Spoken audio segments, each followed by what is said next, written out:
Hi guys, sorry for technical problems. My name is Daria, like the cartoon Daria. This is Nikita. We came to you from Prague, Czech Republic, and today we're going to talk about Slavic folklore and how you can use it in your stories and in your games for World of Darkness. Well, basically, to introduce ourselves briefly, we represent Russian-speaking community in vk.com, World of Darkness Elysium. We are a community of players and storytellers. We connect to discuss and stream our games, and we write helpful material for each other, like guides for game design and storytelling. Yeah, just a small disclaimer before we start. Slavic folklore is quite large, versatile, and ambiguous thing. We can't possibly cover it in 30 minutes or less. But the goal of this talk today is to give you inspiration, to give you ideas, to give you fuel, to inspire you to make your own games and your own stories. Which we don't want to do is to give you any exact rules or exact ideas how to do it. We just want to inspire you. Okay, just to start, just to clarify who Slavic people are. The Slavs are the large ethnic group, which stretches from southern Central Europe all the way to Russia. It includes Russians, Ukrainians, Serbs, Croatians, Macedonians. All of those tribes, they stretched over those vast distances. And in ancient time, they actually had a very similar culture and spoke one Proto-Slavic language, which later evolved in all these diverse languages and cultures that we know today. Yeah, important thing. Some of you may have heard of so-called Slavic pantheon or Slavic gods. The thing is that Vladimir Sviatoslavich, Prince of Kiev, before he baptized Rus, collected all the idols in front of Kiev, of the gods like Perun, Dazhbog, Stribov, and so on. And this led to a misconception that Slavic people had one precise pantheon of gods, which is not exactly true. If we compare Slavic culture to ancient Greek culture or to Scandinavian culture, in Slavic tribes prayed, each tribe prayed their own god or a group of gods, so there was no pantheon for everyone. Everyone prayed what they wanted to pray. Basically, for Slavic people, they didn't concern themselves with epic struggles and divinity. They were interested more in things more down to earth. And key features of Slavic mythology are small supernatural beings, spirits that live in an open field, in a dark forest, or under your own roof. The small events that influence lives of everyone. Yeah. Animism is one of the most important features of Slavic folklore, Slavic demonology. Basically, animism is the belief that everything around you is alive. That your house is somehow alive, that the forest is alive, lakes are alive, and so on. And when everything around you is alive, it means that you can connect to it. And this connection was very important to folk stories, to folk songs, and culture, which later evolved around it. Spirits lived in houses, in natural locuses, in fields, and so on. And examples of the spirits are Domovoi, this is the house spirit, or Leshi, forest spirit, or if some of you played Witcher, they were Vodinois, it's the spirit of lakes and rivers.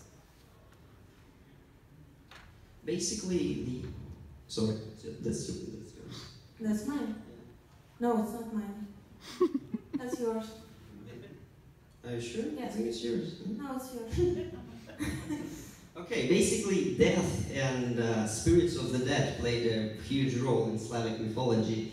The spirits were divided usually into spirits of the dead, be it ancestors or evil ghosts, or spirits of places or geographical locations. With the advent of Christianity, Spiritism evolved but ultimately persisted. Christian mythos was just included into pagan tradition. Some creatures became saints or demons, and even the act of baptism became a part of ritual. If you are not baptized, the Slavic people believed you were more vulnerable to evil forces.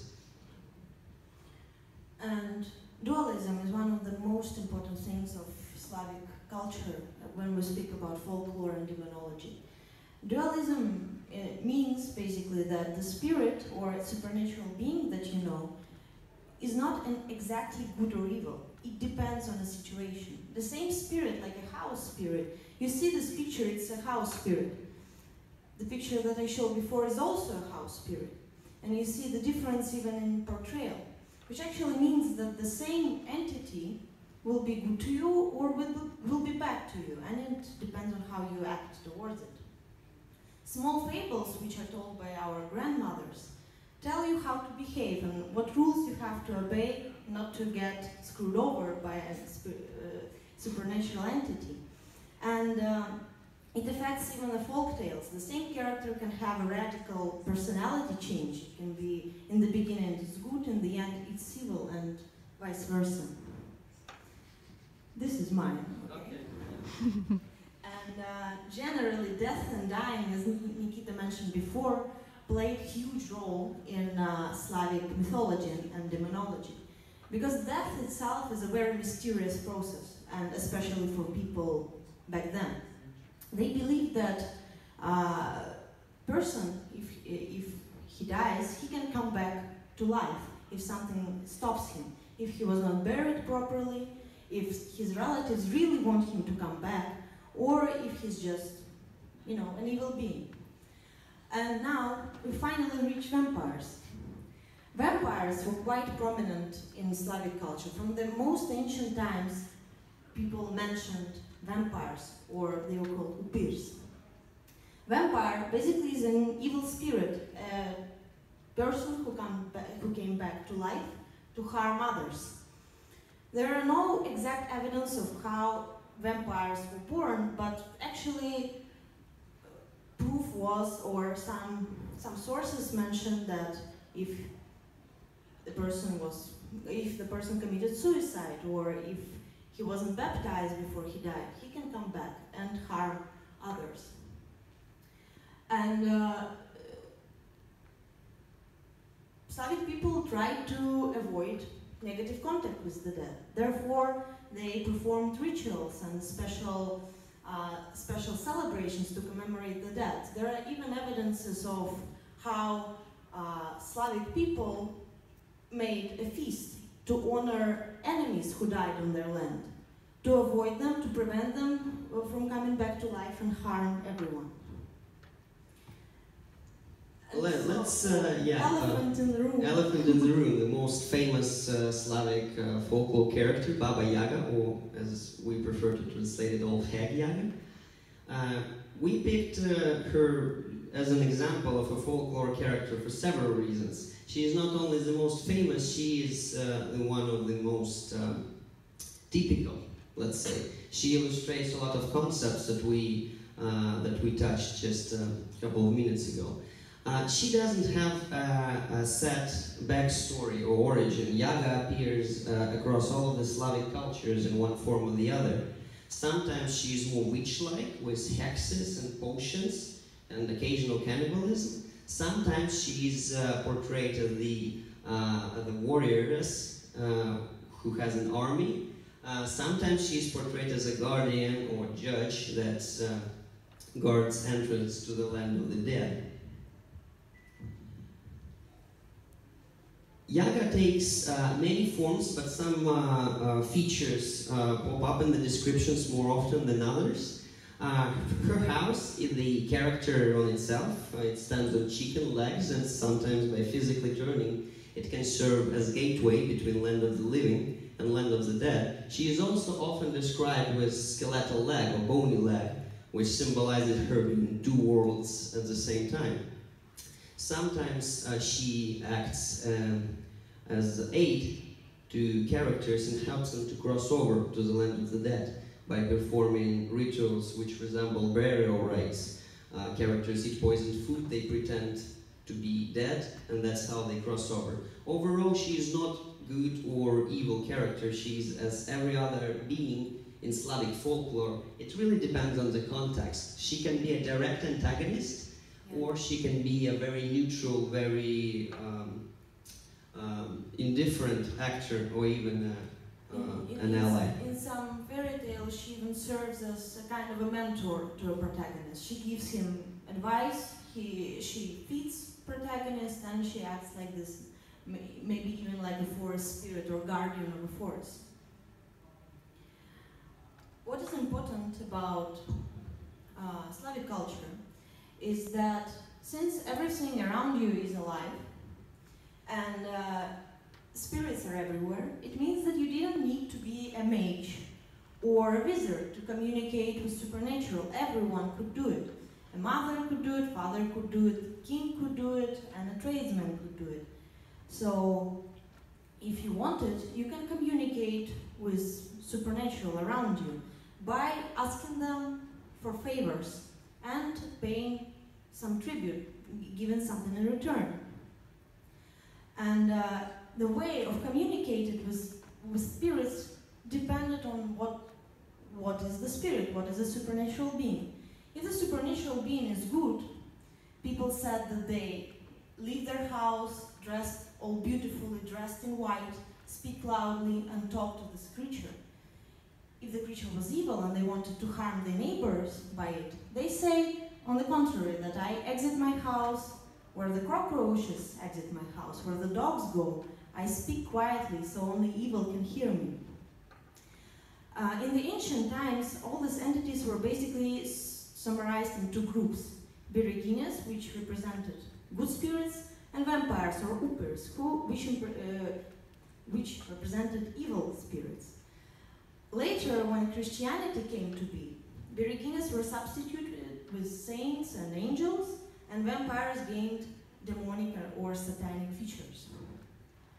The way of communicating with supernatural was called, it was in the form of zagovor, which is a spell or a hex. It can be evoked in any circumstance, be it good hunt, good fortune, protection from harm, or on the other hand, to make somebody fail, to make somebody's crops die.